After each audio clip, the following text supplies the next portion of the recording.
On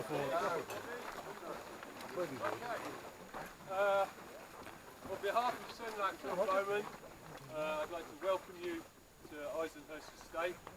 As you all know, this has been a long time coming. It's been a dream of mine. And I'm really, really emotional and happy that people have travelled so far to come here to experience this extraordinary event with this fella.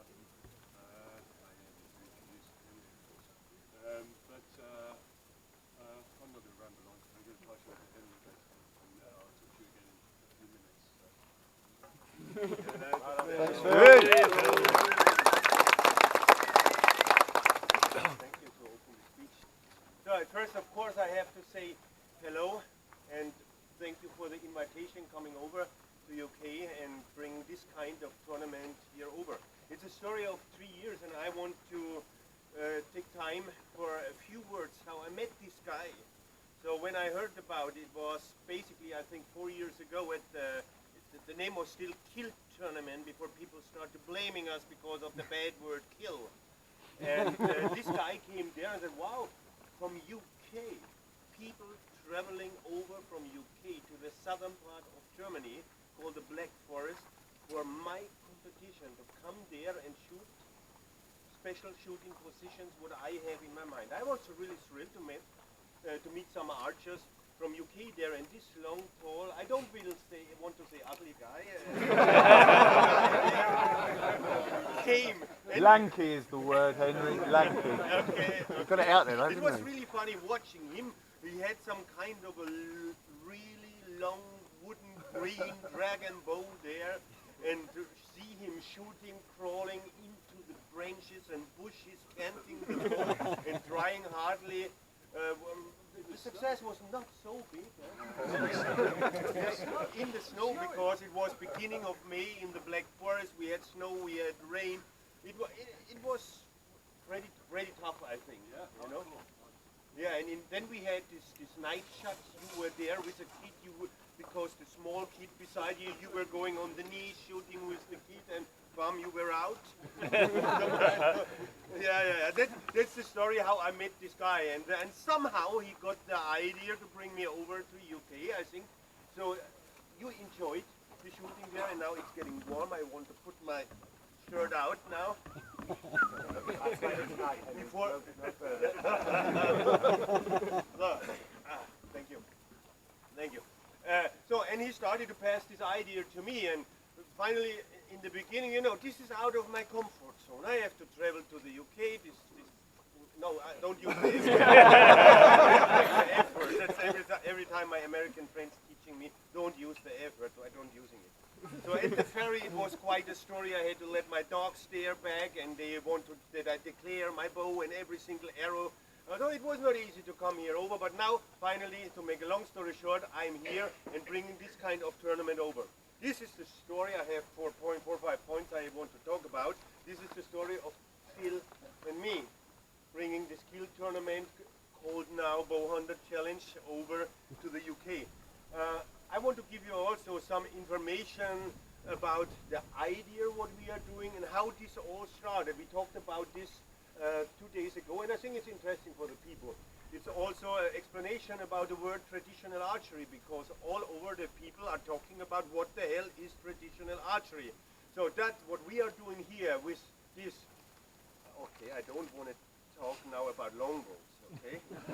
Hybrid longbows, flat bows, this glass laminated bow. There is this is came over from America, and there is a clear definition there for the word traditional archery. So it began all in the 30s of the last century, when they developed the glass fiber material for the airplane industry. It was not an airplane industry, but one guy, and this basically is the founder of the glass laminated bow. Everything started with this guy, and until this date, it's called traditional archery. Before the fiberglass, the Americans calling it traditional archery, and everything from this point on, they started with the glass fiber. They are calling modern traditional archery. And this guy, the name is Frank Eichholz. He was in the western part of the United States, and he was a personal friend of Howard Hill. And he started to produce in very small quantities. I think that most of you know this name, the hill-style longbows. So they started to produce hill-style longbows. This means wooden laminations combined with glass lamination. And they got bows out who are much more powerful, resistant. And so a small scene started to do archery with these glass laminated bows. And now we have to make a jump over to the eastern part of the United States. And the big name is coming into the game. We are talking about Fred Bear. And the Americans, the males, this is not 100% seriously what I'm talking now about. The Americans, the males, have a few main programs running inside of them. That's what they want to do, is go out for fishing, go out for hunting, making barbecue, drinking beer, drinking bourbon, fishing, hunting, barbecue, beer, that's it. That's the main program. So the most important thing for them every year is the beginning of the hunting season, fishing season, and everything. So, and Fred Bear was an enthusiastic archer and bowhunter, hunter of course, and he became also to be a bowhunter. And this was the real blast, why everything came over the whole world with this glass laminated bow, and why we are running today out in the forest shooting 3D animals and paper targets or whatever. Because in 3 states, I think it was in the 40s, Michigan was one of the states. In 4 states, they established and legalized a special bow hunting season.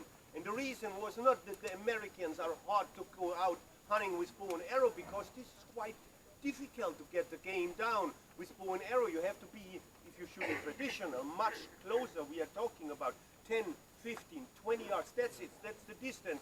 Every movement, every wrong wind, the silhouette, the movement, everything will make the animal jumping out.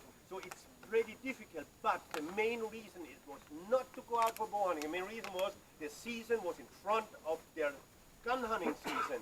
So all the guys had the possibility, and the only thing they have to do is learning how to shoot bow and arrow. They can go out double of the time and much earlier than all the other hunters. So they have the chance to get the big buck down before all the gun hunters.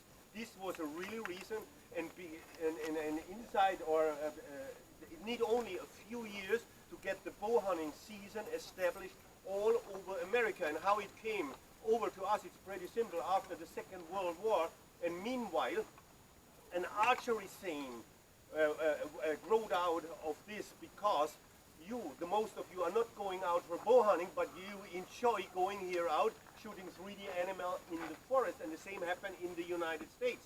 So, and the training, the main training for bow hunting was not on 50 or 60 yards. You don't have a flat shot at the ground. You had to go up in the tree. You have to go into the branches, a small hole, because if you are standing up, animal will see your silhouette and will jump out. So this was a main and this is what we are doing now here. Not 100%, a little bit sportive, because the maximum distance will be 28 meters. So we are talking about 30, 35 yards maximum, and there you will get the big animal. So this was the training, but the sport came out of this. So the distance got longer. They set up the NFAA, the National Field and Archery Association, with different sections inside of the United States, where states came together to a section. They made sectional championships and the American championship. And then when they came over to Europe and basically to Germany, the archers told their federation, how can we participate? How can we continue our archery? We ought to continue archery. And they said, oh, we have an idea. Well, let's go this way. The NFAA thought, we have to go with archery to Europe. Europe Archery Federation, AAE, Archery Association Europe. They set up the Archery Association Europe and connected this to the section who was closest to Europe, New England. So the AAE is connected directly to New England, and at their air bases, at their rod and gun clubs, they gave them the possibility, of course, to do archery. And if they are at the indoor shot, they had an AAE championship every year, bow hunting, field, and indoor. And if you from the indoor championship, double signed from the target captain and from the AAE president over to the section New England, you will participate regularly at the sectional championships of New England. So I become a sectional champion of New England, not because I was there. This was why, because I shot indoor championship in Germany at the AAE called Archery Association Europe. And this is also the reason why we have in Germany a lot of 3D clubs, a lot of archery ranges in the southern part and not in the northern. Because in the southern part we had the Americans and the Canadian, and in the northern part we had the British there. And they were not used at this time doing this time of archery. They were more on the historic level of Great Britain. So that's the story, how it came over, and this is what you will do here. And believe me, people were blaming me in the beginning of this tournament. I'm doing this now nearly since 15 years.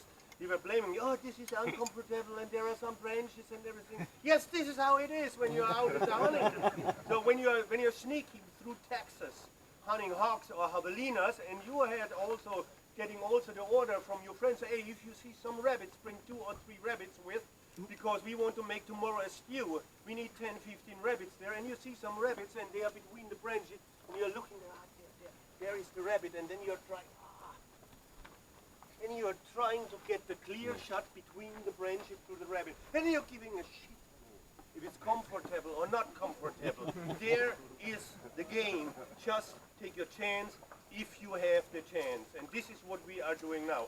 And Phil told me that you all want to go this way, so don't cry. You told me. Yeah. Any problems? Yeah, he told me, no pardon, do what you like to do. And so this is such a beautiful landscape, and you told me this on the right way. The lakes, up the hill, down the hill, rocks, branches. Wow, I am satisfied, and I think if you like this kind of archery, you will love it. If you prefer to shoot, close one eye, aim over your point, held your bow straight up, you will be impressed. So that's the story about our shoot here. Now some words about the scoring. The minus scoring we are doing. The idea behind this is pretty simple. The big kill zone was the kill zone when it came over. All the circles inside this kill zone came later because of compound and scopes and all this shit to differ if they are all in the kill zone. But the kill zone, the big one, is the circle for the vital zone. If you are there in, you will get the vitals and you will get basically the game down. If you touch the line of this big kill zone, you are in. You will get the points today, 2 times 2 arrows, 10, 10. If you are there somewhere else in the meat, it's pretty simple. If you hurt the animal, if you shot down in the nail, you don't hurt the animal. If you shot in the horn, you don't hurt the animal. If you have a foam plate below the animal, that's not minus, it's not the animal. It's pretty simple. If you hit meat, this is minus scoring. If you will find outside 2 animals, what do you think? 1 each. Shoot 1 arrow for every animal, not 2 there. We have signs there. You should be able to read the signs and to get knowledge about where you will find 2 animals. Touch the pole. We did really a lot of work. I was on my knees cutting little branches, touching the pole. You don't, there are so funny rules around. I make a line, a half circle behind this 1 meter in this. No, touch the pole.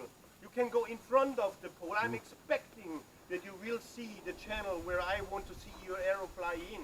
So sometimes you will be in front of the poles, on the side of the pole. Sometimes you need to go to the back. So there is a challenge. Every shoot I have some challenges for you. It can be the position of your body.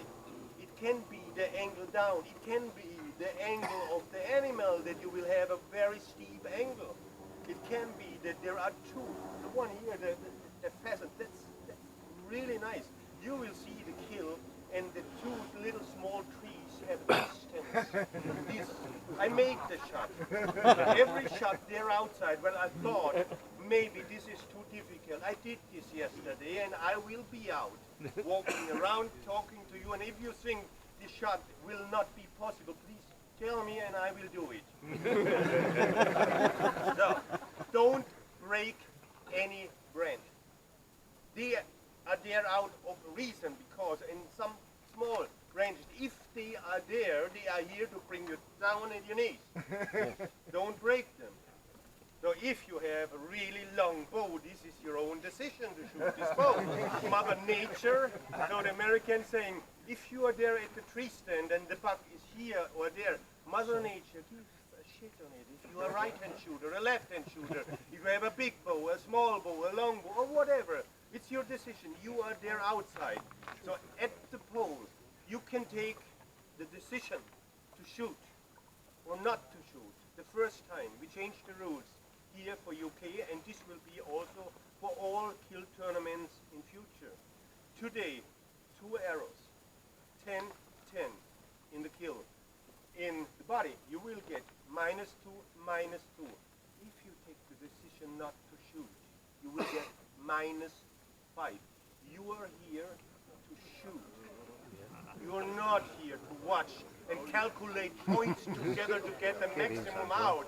We are here, like in the history when everything began, to come together to enjoy these adventure shots and to do them. And of course, if you don't feel well, going on your knees doing the shoot, and saying, oh my God, I will lose my arrow. So don't shoot, -5.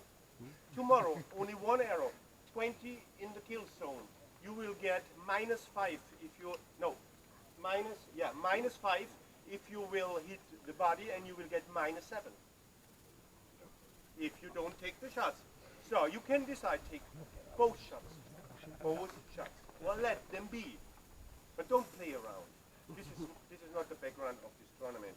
So play the game, respect my idea. If the chest is in front of you and you have a kill zone at the chest, and your arrow maybe is touching a tree, coming from the right side and going into the kill zone at the side. No, this is not the idea. Take the chance. You will recognize what I want you to do. Do it. So the kill is facing you. This is the kill we will score, not the kill at the back or wherever. So at the second day, the best archers of every group will go in a special group. At the second day, we will bring the best 5 or 10 archers together in a group, because they are together, they can control each other, and also we will have the mental stress there. If you don't want to be in this group of the best, of course you can decide, just come to Phil, he will make you 3x, you can go out with your group, feel comfortable, but you will not go in the regular scoring anymore. Clear rules about this? Yeah. Do you have anything in your head about the rules? There's just one thing, because on the scorecard it says horns and hooves count as minus, so we are fluid with this, so with me people. So horns and hooves, no scoring, same as NFAS. The special shoot, the weasel, the cat weasel shot. Yeah. Okay. So 2019, when I went to Germany, and then with my friend Rob, and then they said, you must come to Switzerland. The Swiss bombarded me, come to Switzerland, come to Switzerland. Okay. I took Nikki, my wife, we went down to Switzerland, and at some point one of them one of the German guys let it slip. They call me Cat Weasel. Why? So, okay, I've got a nickname. It's funny. I come back to Germany, and now the hotel in Germany calls me Cat Weasel. And I said, well, I'm not Cat Weasel. Steve! Where's Steve? I tell him I'm son of Cat Weasel. This is my dad. So we have a special shot for you, which Henry is very kind to play to my idiot mind. Stevie donated the cat, the lynx. I have donated the weasel. And we have the cat. The whole of the weasel is killed. This is Christmas. So the whole of the weasel is a kill. There are instructions. Enjoy. Enjoy. So, today evening we will have a special event. So I have to call here out in the podium Paul Brummer.